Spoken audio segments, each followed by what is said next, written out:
Hello everyone, and welcome to the channel. In today's video, I'll be going over some notable changes to the game of Guild Wars 2, which have been published over the years. This video should be used as a quick little reminder or checklist of various alterations for those who are mostly returning to Tyria, and not necessarily starting from scratch, though some of these points may be useful regardless. So, let's begin.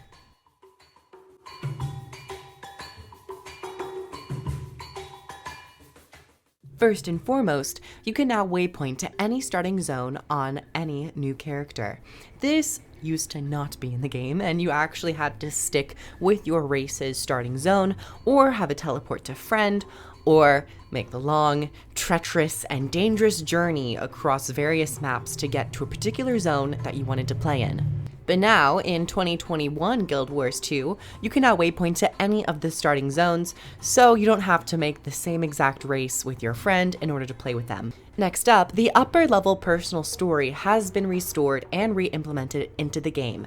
A while back, they actually took away a decent chunk of the personal story. I believe it was like the 60 to 80 range of the story, but a while back, they did re-implement that. So if you are a story and lore nerd and you love getting into the story like I do, you should be pleasantly surprised now that they have actually re-implemented that, just in case you ended up missing out on that story. In a similar vein with the upper level of personal story, the Zaitan boss fight is now a soloable instance. It no longer is a dungeon, though you still can go in with 5 of your friends just to make it a little bit easier and experience the story and the downfall of the Elder Dragon. But if you happen to be playing alone and you want to experience the story more personally, you can now fight Zaitan on your own. Next, I want to touch on build and gear templates.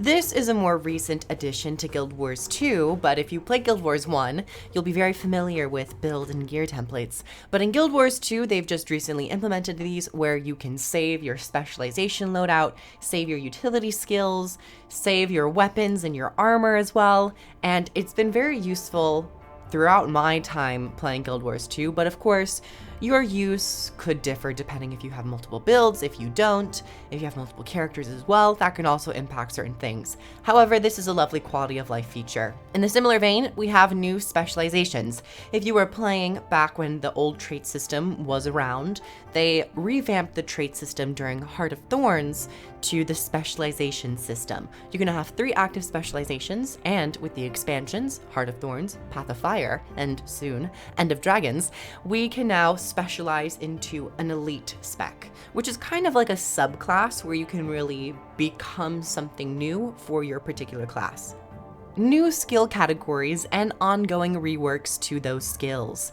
The first thing that pops to mind is Thief. Thief used to have the trap category for skills, but they have been replaced with preparations, with new visuals, new effects, and new ways to actually trigger the utility skill. But in addition to preparations, they continue to go back, rework certain skills, redesign them, and that's just a part of the upkeep of a live and active game world. There will be balance patches every so often, and sometimes there are very sweeping changes. However, I want to point out that Shelter and Ether Feast, 2 healing skills for the Guardian and the Mesmer, still do not have a skill category, which is very upsetting, and I would love if they ended up correcting that in the future.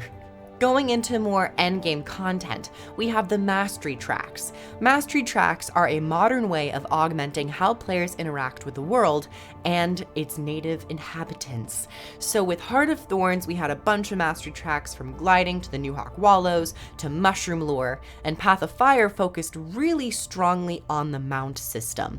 Mounts have been a staple in Guild Wars 2 and a really great asset in terms of the overall MMO community, because Guild Wars 2 does mounts like no other MMO has in the past. Each mount has its own travel mechanic, its own unique character and design and feel to it, and it really is the apex of what mounts can be in MMOs. So I highly recommend trying out the mount system in Path of Fire whenever you get around to it. In addition to this, we have more masteries coming with End of Dragons, this being fishing, skiffs, and some extra ones that we currently do not know about.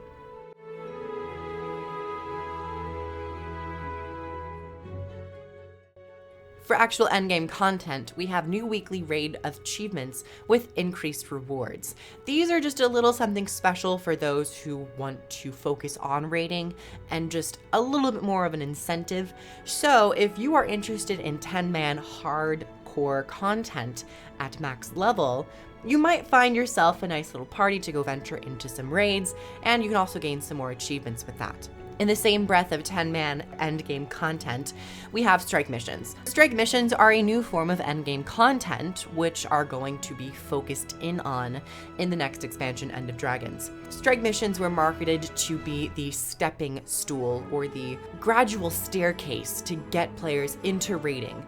These are much less of a time commitment. They're not necessarily as challenging, though some of them can be fairly difficult. And these are mostly just quick, rapid-fire ways for 10 people to get together. I think it's like 5 to 10 people to get together and fight a boss. Can be very cinematic. A couple of them are pretty easy. It's just mostly getting you used to that environment, while once again, some have challenge modes and can be very difficult. So steel yourselves and get ready for some more strike missions in End of Dragons.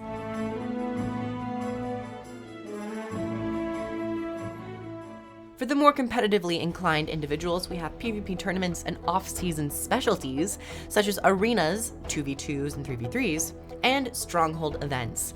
PvP tournaments were introduced a while back, and these run every day, and there is a monthly tournament with great rewards.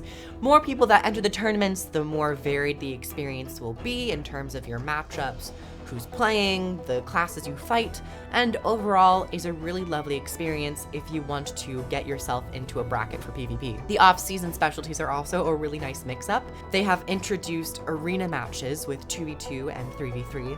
I actually really love them. They're very quick, they can be very intense, but they're a great way for you to get a couple extra rewards and accumulate some more rewards whenever the season for PvP is on the off-season. Sticking with structured PvP, many amulets have been stripped from PvP to streamline balancing.